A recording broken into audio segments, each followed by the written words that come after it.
Hey guys, welcome back. I'm your host, Dr. Nick. This is Dr. Nick's Toy Time Machine.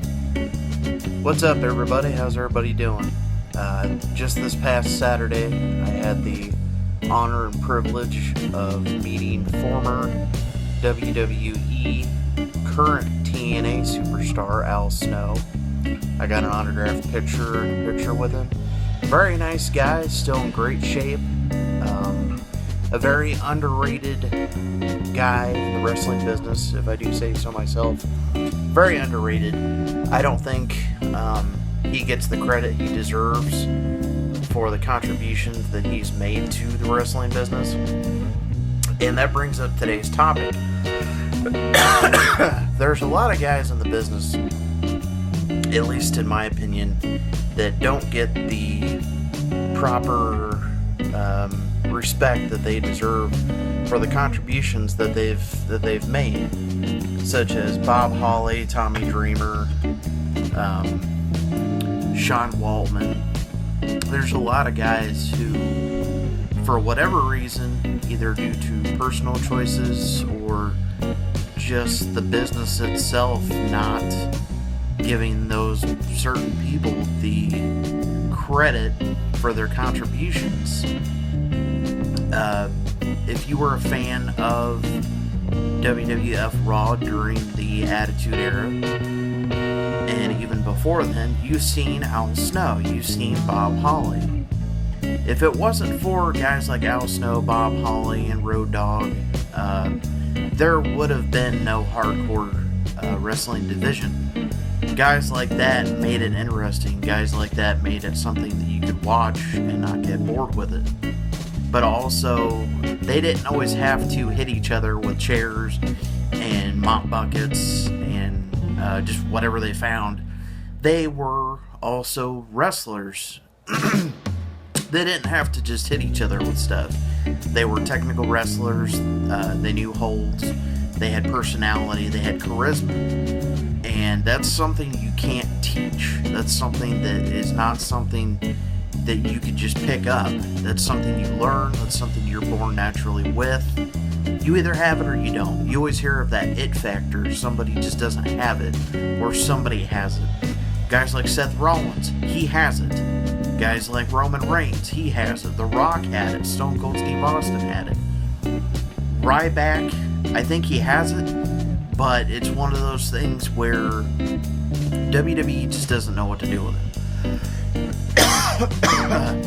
But guys like Bob Holly, who made such big contributions to the business as not only a great personality on the mic, but a great wrestler in the ring. When he became Hardcore Holly, more people noticed him because himself and Crash Holly became super heavyweights. You know, they would challenge all the big guys every week. If you can remember correctly, there was a lot of good matches between Al Snow and Bob Holly that ended up in the river. They basically beat the hell out of each other. But it wasn't just them beating each other with objects.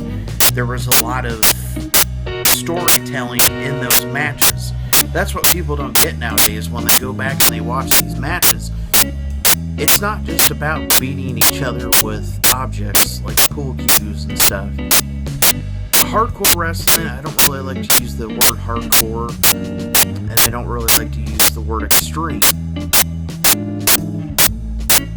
It's just matches with weapons, and extreme wrestling is, to me at least, is not necessarily categorized as weapons match. An extreme match to me is two guys going at it, testing their athletic abilities and seeing which man comes out on top. Whoever gets the 1, 2, 3.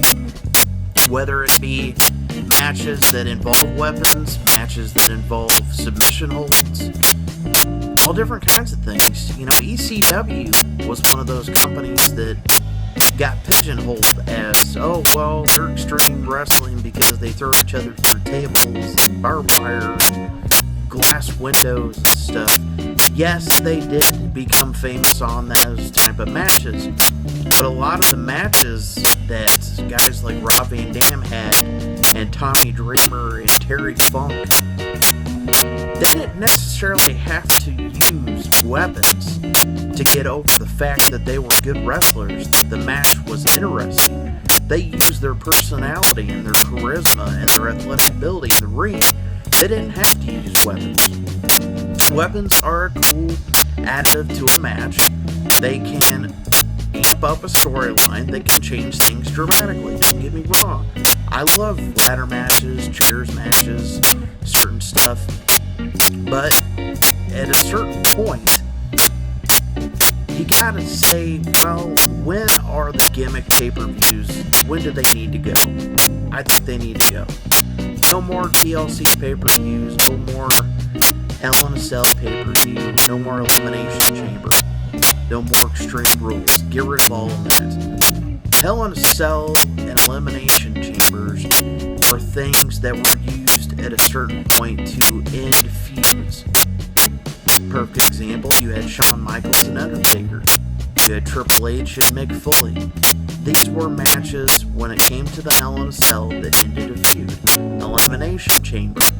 Another prime example of something that should not have been turned into a pay-per-view. It should have been just left as a special match. Another thing, TLC matches. Tables, ladders, and chairs. Another gimmick pay-per-view that is not needed. And everybody has the right to their own opinion on this. Personally, I think it's just bogus. It's recycled garbage. King of the Ring should not have been another tournament, just like it has been in the last so many years. It should have been returned back to a pay-per-view. King of the Ring winners were at one point used as it was a stepping stone to a world title shot. Perfect example, Bret Hart, Stone Cold Steve Austin, Triple H. Being the King of the Ring was basically the company's way of saying, we believe in you, we're going to give you the ball, and you run with it. Nowadays, Sheamus was King of the Ring, Brock Lesnar was King of the Ring, now it's Bad News Barrett. Years ago, you had William Regal. Edge was the last. 2001 and then 2002 was the last King of the Ring as a pay-per-view. It's supposed to be used as a platform for that person to be elevated to the next level, not to be used as just another story, just another not a pay-per-view, but just another tournament to throw on Raw to get people's attention. Was it a wise decision making Bad News Barrett King of the Ring? Yes and no. I like Bad News Barrett. To me, it's long overdue for him to get the required push that he needs. He was a great Intercontinental Champion, don't get me wrong. But at the same time, I think it's time for him to be elevated into the title picture again. Because he hasn't really been in that picture since around 2010. When he debuted with the Nexus. And then he went with the Core, which we all know the Core was just their group. Kind of a joke group. At one point, the t-shirts on Shop Zone were like $4 for the Core. But, as you can see here, I'm wearing my old school Austin 316 hat. I believe I got this back in 98, so it's very old. I don't wear it that much because I don't want to mess it up. But I thought I'd wear it today for the video. I'd like to thank everybody for watching the previous videos. Tell your friends about the channel. Subscribe to the channel if you haven't already. What else can I say? I appreciate everyone for just checking the channel out. I would appreciate if you would spread the word about it. If you have any topics that you'd like for me to cover, feel free. In the last video, I was watching some WCW pay-per-views from the early to mid-90s. Some of those were just really bad. Some of them were good. So, it's kind of like, there was a lot of WWE pay-per-views that were not so good.